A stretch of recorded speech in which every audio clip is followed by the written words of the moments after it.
welcome to JD Clips. Please enjoy the short versions of our famous videos and keep learning. And don't forget to subscribe. तो ये जो सारा प्रकरण हुआ है, ये जो और यहाँ एक चीज है संजय सर जी ने चिट्ठी खुद साइन की है। यहाँ चिट्ठी किसी अफसर या किसी नीचे वाले बेचारे मंत्री से साइन नहीं कराई, खुद चिट्ठी साइन की है उन्होंने मुख्यमंत्री बनने के बाद, और इकबाल सिंह को लिखी है। तो यहाँ तो प्रूफ भी है, यहाँ एविडेंस भी है, यहाँ पन्नू आपको स्टेटमेंट भी दे रहा। अगर ऐसे में लेफ्टिनेंट गवर्नर साहब ने बोला कि भाई उनको कंप्लेंट मिली है, कंप्लेंट के आधार पे उन्होंने होम सेक्रेटरी साहब को चिट्ठी लिखी, बोला भाई साहब ये कंप्लेंट मिली है, ये इसमें ये तथ्य आए, ये तर्क आए हैं।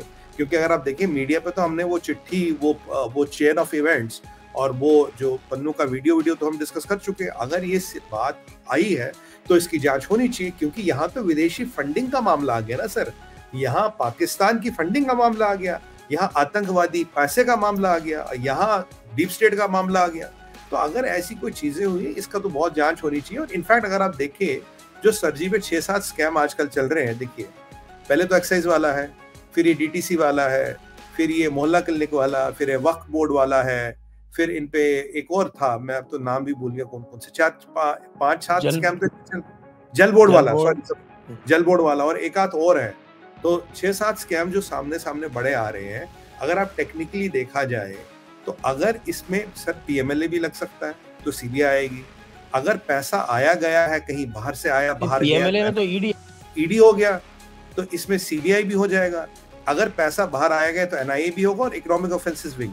4 एजेंसियों की जांच तो हर केस में होगी। क्या हर केस का एंगल सोचा जाएगा कि कहीं देश से बाहर तो पैसा नहीं गया, विदेशों से पैसा तो नहीं आया, आपने पैसा कहीं बाहर तो नहीं भेजा। और अगर आप इसमें देखिए कोई शराब घोटाले की थोड़ी ना, ऐसे तो 6-7 घोटाले। अभी सूत्रों की माने तो कहते शराब घोटाला, ये क्या कहते हैं इसको, जल बोर्ड वाला घोटाला तो 23,000 करोड़ का। अब इतने बड़े घोटाले हैं तो उनकी जांच तो होनी चाहिए। मैं तो कहता हूँ इन सब केसों में एनआईए को डाल के इनकी जांच करे और देखिए कि कहीं पैसा इधर उधर तो नहीं गया, कहीं गलत शक्तियों के हाथ पैसा तो नहीं लगा, ये किसी गलत शक्ति से पैसा तो नहीं आया। देखिए सर, कहने की बात है, मैं हर जगह जाके चुनाव लड़ूंगा, हर जगह जाके कुछ करूंगा, पर चुनाव लड़ने के लिए पैसा कहाँ से आएगा? तुम्हारे डोनर कौन है? ये तो ईडी ने भी पीछे आपको तो पता ही, ईडी ने तो बिल्कुल कहा, ये किंग पिन है। हाईकोर्ट में भी ये बोला गया, हाँ जो ईडी ने हमें एविडेंस दिए उसके हिसाब से तुमने ये घोटाला ऑर्केस्ट्रेट किया है, डिजाइन किया है, प्लान किया, तुमने नेगोशिएशन की, और चार्जशीट में आम आदमी पार्टी और अरविंद केजरीवाल दोनों का नाम है।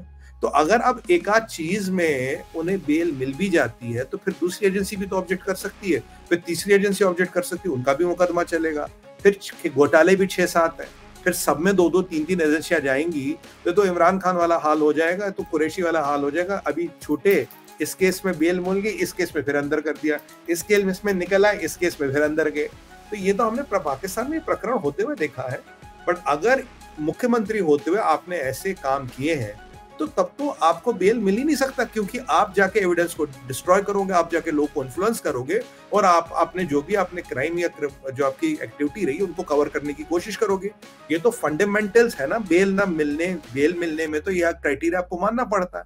अगर ये फंडामेंटल्स ही कवर नहीं होते तो बेल कैसे मिलेगी आपको?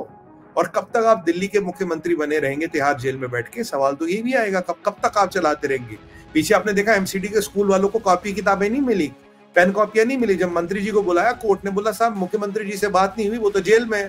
तो तब कोर्ट ने इनको लताड़ा था खूब, बोला तुम कहते हो तुम्हारा मुख्यमंत्री जेल में और टैक्स पेयर का पैसा तुम्हारे पास रखा है, वहां गरीब बच्चों को किताब कॉपी नहीं मिल रही क्योंकि तुम्हारा मुख्यमंत्री जेल में है, तुम उससे संपर्क नहीं कर रहे, वो रिजाइन नहीं करना चाहता, गरीब बच्चा सफर करे और टैक्स पेयर का पैसा पड़ा रहे, सड़ता रहे, पर लोगों के काम ना है। भाई ये कैसे शासन चलाओ? ये कुछ तथ्य और तर्क जो है जो बहुत इंपॉर्टेंट है, और इसका फैसला आज भी तो कल तो होना है। और अब आप जानते हो कि पन्नू एक डेंजरस आतंकवादी है और डेंजरस एंटी इंडिया एलिमेंट है। अगर वो ये आरोप लगाता है एक संवैधानिक पोस्ट पे बैठे हुए मुख्यमंत्री पे, तो ये उनका दायित्व तो वैसे ही बनता था तक कि नैतिकता के आधार पे इस्तीफा दे दे। अगर वो इस्तीफा नहीं दे रहे तब तो एलजी साहब ने बड़ा उपयुक्त काम किया सर, उनको जो कंप्लेंट मिली है तो उसके आधार पे अगर उन्होंने इंक्वायरी बिठाई है, बहुत उपयुक्त काम है। ये तो राष्ट्रहित का काम है, एलजी साहब को बिल्कुल करना चाहिए। दूध का दूध होगा, पानी का पानी होगा। और क्या कारण है कि ये जो पन्नू है, ये जो खालिस्तानी, इनके खिलाफ केजरीवाल जी कभी कुछ बोलते नहीं, कभी कोई वक्तव्य नहीं देते? कोई तो कारण होगा, कोई तो रीजन होगा जी। अब मैं आपके सामने एक और प्रपोजल रखता हूँ, और ये है कि ये अभी आप कुछ दिन पहले सुन रहे थे ना, बाइडेन को भी सुन रहे थे, और इनकी जो 5 आईज थी उन्होंने भी कुछ स्टेटमेंट उल्टे पुल्टे जारी किए थे। तो ये जो एनआईए की कार्रवाई है, गुरपतवंत सिंह पन्नू वो षड्यंत्रकारी हो गया और रिसीव करने वाले हो गए केजरीवाल। गुरपतवंत सिंह पन्नू भी सीआईए की या डीप स्टेट की एसेट है और केजरीवाल भी डीप स्टेट की एसेट है। तो ये जो उन्होंने वहाँ से बैठ के अल्लाह गुल्ला किया, बाइडेन ने इंडिया को कहा कि ये जीनोफोबिक है इंडिया, बताइए हमको जापान और रशिया और इनके सब चाइना के साथ में रख दिया, जिनकी की इकोनॉमिक जो स्थिति है वो हमसे कहीं बदतर है। और ये कहा कि इकोनॉमिक प्रोग्रेस इसलिए नहीं हो रही है क्योंकि ये कंट्रीज जो है 4 कंट्रीज ये जीनोफोबिक है, उसमें इंडिया को डाल दिया। एक बात। दूसरी बात कि ये अभी जो उल्टे पुल्टे स्टेटमेंट आए 5 आईज ने जो है वो आपके वॉशिंगटन पोस्ट में प्लांट किया, लीक किया जी, तो ये उसका जवाब है भारत सरकार द्वारा। जो अभी तुम मोदी नाम के हेडमास्टर के साथ खेलने का प्रयास कर रहे हो, मत खेलो, अब तुम इस गेम में बहुत पीछे हो गए हो। और तुम्हारी 5 आंखें जो है वो 5 आंखों वाला एक जानवर होता था ग्रीक माइथोलॉजी में, हमारे पास तीसरा नेत्र है। संजय सर आपने बहुत खूब कहा। सबसे पहले तो मैंने कहूंगा 5 आंखों वाला अंधा, 5 आंखों वाले अंधे की परिकल्पना कीजिए, वो ये है। अब मैं आपको दूसरा उदाहरण दूंगा। जब ये 5 आंखों वाले अंधों ने ये जो स्टोरी प्लांट की थी, विक्रम सूद, क्या विक्रम यादव, सामंत गोयल, पीएमओ, डोवाल जी का, इधर उधर सबके नाम इन्होंने लिए और सबका नाम धूमिल करने का प्रयास किया, भारत की छवि को धूमिल करने का प्रयास किया। फिर जो 3 भारतीय मूल के लोग पकड़े जाते हैं कनाडा में, जो डॉक्टर जयशंकर साहब ने कहा भाई इन पे चार्ज वार्ज क्या लगा है वो हमें बताओ। कैनेडियन पुलिस खुद कहती है यार इनका शायद संभव लॉरेंस बिश्नोई गैंग से है, और कैनेडियन पुलिस ने यह भी कहा कि इनका संबंध किसी गवर्नमेंट की एजेंसी तक अब तक हमें कोई प्रूफ नहीं उसका। अगर ये स्थिति है तो किस आधार पे ये लोग हम पे, हमारे शासन, हमारे प्रशासन पे, हमारी एजेंसियों पे ये आरोप लगा रहे थे हम एक्स्ट्रा जुडिशियल किलिंग करते हैं? पहली बात तो ये है। दूसरी बात ये जो है, ये जो केजरीवाल का मसला है, अगर आप एक बात देखिए, जो वो मदर टेरेसा का जो वो सेंटहुड वगैरह जो उन्हें मिला था, तब कौन गया था? मार्गरेट एल्वा गई थी और केजरीवाल गए थे, ये 2 स्पेशल अपॉइंटी थे।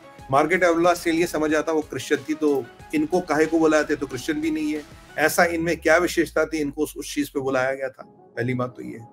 दूसरी बात, अब हमने देश विदेश को एक चीज मैसेज बहुत क्लियर देनी है भारत में। तुम हमें ये नहीं बताओगे कि हमारा नेशनल सिक्योरिटी थ्रेट कौन है। तुम्हें लगा कासिम सुलेमानी तुम्हारा नेशनल सिक्योरिटी थ्रेट है, तुमने जाके उसको ठोक दिया, अच्छा किया, कोई बात नहीं।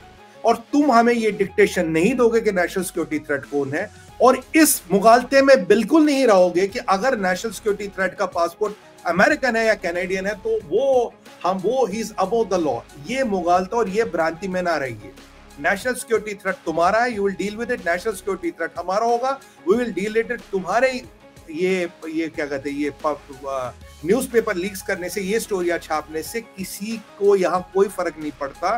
भारत को जो भी करना होगा करेगा। आज की हकीकत ये है संजय सर, रॉ से डरता है अमेरिका, रॉ से डरता है चाइना, रॉ से डरता पाकिस्तान, रॉ से डरता है पूरा यूरोप। और इन्हें पता है मोदी 3.0 के जाते जाते रॉ इतना पावरफुल हो जाएगा कि दुनिया की सारी एजेंसियां उसके सामने घुटने टेक देगी।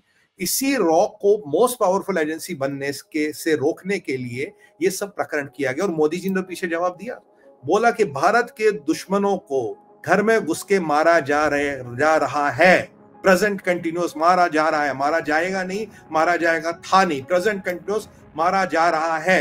तो मुझे लगता है ये जिसको भी सुनना है विश्व भर में, जिसके भी कानों में मैल घुस गई हो, वैक्स घुस गया हो, कानों में सफाई कराए। हमारे प्रधानमंत्री जी ने आपको बिल्कुल क्लियर स्टेटमेंट दिया है, राजनाथ जी का भी स्टेटमेंट बिल्कुल क्लियर है इस विषय में। और किसी के बाप की औकात ये नहीं कि हमें बताए हमारा नेशनल सिक्योरिटी थ्रेट क्या है। आपकी 5 आई 7 आई जो भी उसको रख लो। और कनाडा से तो मैं एक सवाल पूछूंगा, जो तुम्हारे यहाँ मास ग्रेव्स मिली है बच्चों की, उसका जवाब दोगे? जो तुमने 130 साल तक री इंजीनियरिंग कैंप चलाए, जिससे प्रेरणा ली चाइना ने, और अभी जीनोफोबिया पे आऊंगा, जिस पर प्रेरणा ली चाइना ने और उग्रों के कैंप चलाए, उसका जवाब दोगे? जो बच्चों की कब्रें मिली उसका जवाब दोगे? जो तुमने नेटिव्स का एथनिक क्लिंजिंग की उसका जवाब दोगे? और 120 साल बाद तुमने सितंबर 30 को उसकी छुट्टी घोषित कर दी, बोला भैया हमसे गलती हो गई। 120 साल तक तुमने नेटो का पतन किया। जब हमारे सिख भाइयों ने वहां हड़ताल कर दी, तुमने नेशनल सिक्योरिटी एक्ट लगाया, तुमने उनके एसेट फ्रीज कर लिए और तुमने कैवलरी बुला ली। वाह! और ये जो जीनोफोबिया वाला आरोप है, तो जो बाइडेन जी से बहुत विनम्रता से निवेदन है, सर जी ऐसा करे, पूरा पैलेस्टाइन उठा के ना अपने मुल्क में बसा दो।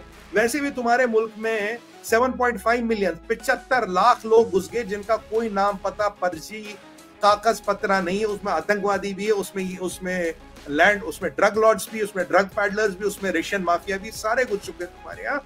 तुम 7.5 मिलियन लोगों को उठा के अपने घर में बिठाओ भैया। We are not signatory to UN's refugee convention. हम पे कोई नैतिक जिम्मेदारी नहीं हम किसी भी रिफ्यूजी को ले। या बिल्कुल क्लियर समझिए, आपको पाकिस्तानियों से प्यार है तो उठाओ 24 करोड़ को अपने अमेरिका में बिठाओ, कोई दिक्कत नहीं। हम पे कोई बाध्यता नहीं है, हम जो करेंगे वो हम करेंगे। और हमारी इकोनॉमी महाकाल की कृपा सबसे बहुत अच्छी चल रही है। आपका एलॉन मस्क कल कह रहा था, कल परसों की बात है, एलॉन मस्क ने कहा कि America dollar will be useless and worthless looking at the amount debt we are mounting. 100 दिन में आप $1 ट्रिलियन का डेट माउंट कर रहे हो, इतना डेट आप माउंट कर रहे हो, आपकी पुश्तें निकल जाएगी, डेट खत्म नहीं होगा। डेट माउंटिंग किसके लिए हो रही है? अय्याशी के लिए। आपके इंफ्रास्ट्रक्चर में $15 ट्रिलियन लगेगा, है कि आपके पास $15 ट्रिलियन? आपके पास $15 ट्रिलियन नहीं है। और अगर आपको मुसलमानों से इतना प्यार है, इतना प्रेम है, तो उठा पूरे पैलेस्टाइन को पाकिस्तान, ये अमेरिका में डालो, पाकिस्तान आधे को भी उठा के वहां डाल दो। और 57 मुल्क है, जिससे प्यार है उसको ले लो। और जर्मनी वाला हाल तुम्हारा होगा, पेरिस वाला हाल होगा। जब ट्रंप कहते हैं, परसों 3 दिन पहले ट्रंप ने कहा कि यूरोप का जिहादाइजेशन हो चुका है, इस्लामाइजेशन हो चुका है, और ये जिहादी पना, ये इस्लामिक कट्टरपंथता, ये जिहादी मानसिकता मैं यूएस में नहीं आने दूंगा। मैं मास डिपोर्टेशन करूंगा, मैं मुस्लिम बैन लगाऊंगा, मैं अमेरिका को, अमेरिका का culture बचाऊंगा। I will protect American culture. I will not accept the jihadi culture in America, जो फ्रांस और जो यूरोप में हो चुका है। अगर आपको जर्मनी बनाना है, यूनाइटेड स्टेट्स को, अगर आपको फ्रांस बनाना है, तो आपका स्वागत है, आप करिए। हम पे आप अपने लाइबिलिटियां यहाँ डाल दिए। हमारे पास सशक्त नेतृत्व है। ये कोई अंजला मरकर नहीं बैठी यहाँ, जहां बोल दोगे वहां अंगूठा लगा देंगे। ये अमेरिका को बिल्कुल क्लियर समझना चाहिए। आपको शौक है ना, ले लो, कनाडा में डाल दो, जहां मर्जी डालना डाल दो भैया, हमें कोई आवश्यकता नहीं। और उसमें से आधा हमास का कार्डर होगा या हमास का सिंपथाइजर होगा। और अगर ये आपने 3, 4, 5 मिलियन लोग अपने में डाल दिए, वैसे ही 10 साल में तो डबल हो जाएंगे। उसके अलावा खुद सोच लेना, लगभग आधा हमास का कार्डर और sympathiser United states of America में होगा, सब स्टेटों में फैलेगा। ये तो इजराइल के बस की है इनको कंट्रोल करना, तुम लोगों से तो वो कंट्रोल भी नहीं होंगे।